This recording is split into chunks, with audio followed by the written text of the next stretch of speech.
अभी अभी कुछ समाचार आया था उत्तर प्रदेश शासन का, तो हम यहाँ हैं, हमने यहीं साइन किया और हम सोच रहे हैं इसी महाविद्यालय से वो कार्यक्रम शुरुआत भी करा दी जाए। दरअसल आप सभी जानते हैं, विशेष रूप से छात्रा हैं, राजनीति में महिला शक्ति के लिए 33% आरक्षण अभी केवल ग्राम पंचायतों तक सीमित है।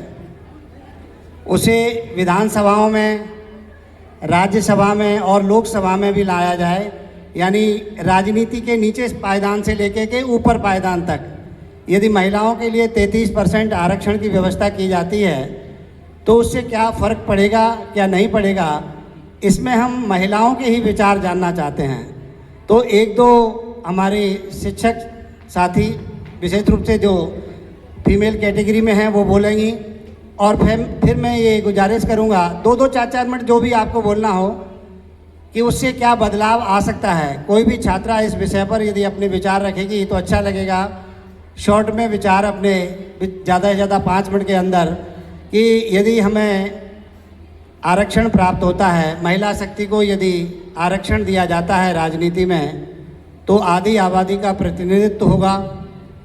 हमें अपनी योजनाओं को साकार करने के लिए संसद, विधानसभाओं में, राज्यसभा में अपनी आवाज़ उठाने के लिए, अपने क्षेत्र के विकास करने के लिए एक नए अवसर प्राप्त होंगे।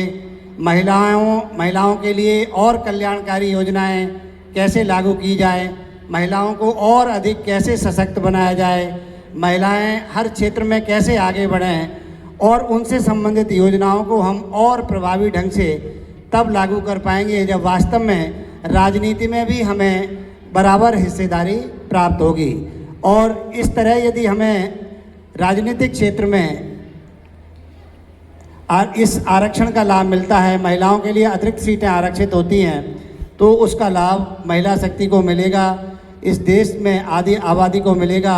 उनकी योजनाएं, उनकी आवाज़ को और प्रभावी ढंग से हम संसद और विधानसभा में उठा सकेंगे, उनकी नीतियों को अच्छी तरह लागू कर सकेंगे और नीति निर्माण में भी उनकी महती भूमिका का निर्वहन हो सकेगा।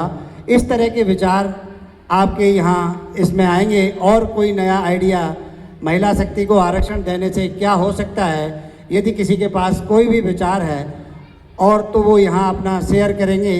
इस आशा के साथ मैं ये मंच सौंप रहा हूँ।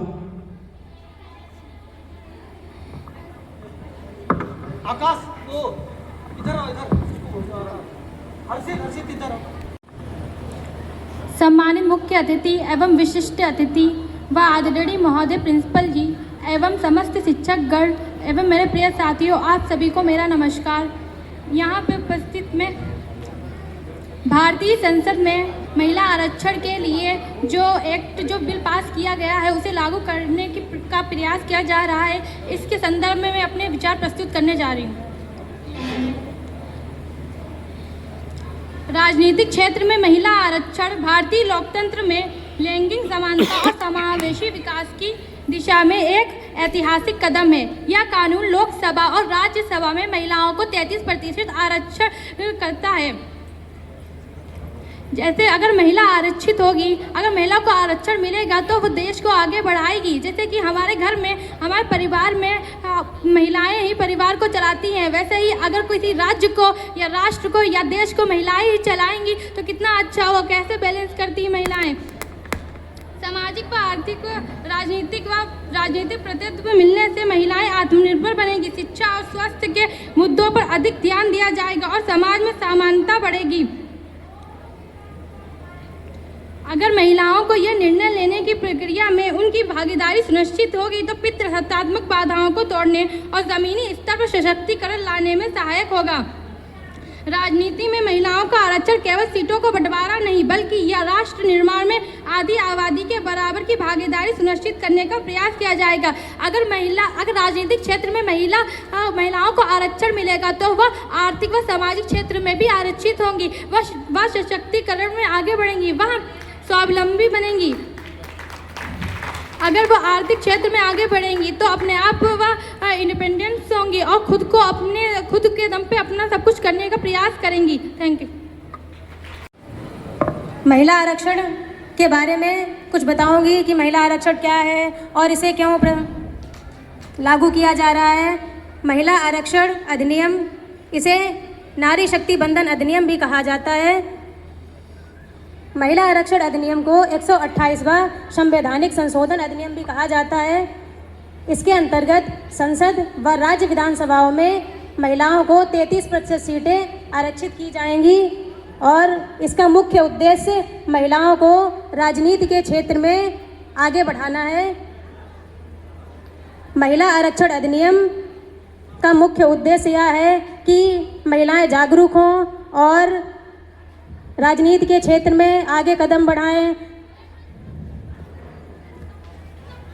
महिलाएं समाज में दयनीय स्थिति में प्राचीन काल से ही रही हैं, लेकिन हमारी सरकार कुछ ऐसे कदम उठाने जा रही है जिससे कि महिलाएं अपनी स्थिति में सुधार ला सकती हैं और किसी भी पद पर अपना सर्वोच्च स्थान ग्रहण कर सकती हैं। महिला आरक्षण अधिनियम 15 वर्षों के लिए लागू किया जाएगा, जो 2029 तक इसके आने की संभावना है, या 2029 तक लागू कर दिया जाएगा, जिसकी अवधि 15 वर्ष तक रहेगी। Thank you. संरक्षण क्या है, इसके क्या लाभ है, इसके कितने पहलू हैं।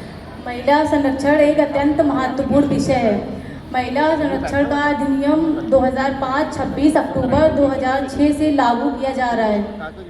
हिंसा से महिला संरक्षण के कुछ मुख्य पहलू हैं। पहला है हिंसा से मुक्ति और सुरक्षा, दूसरा है आर्थिक आत्मनिर्भरता। सुरक्षा सुनिश्चित होने से महिलाएं शिक्षा और रोजगार के क्षेत्रों में बेझिझक भाग ले पाती हैं, क्योंकि हमारे जीवन में शिक्षा ही हमारा महत्वपूर्ण जीवन है। शिक्षा के बिना हमारा जीवन अधूरा है।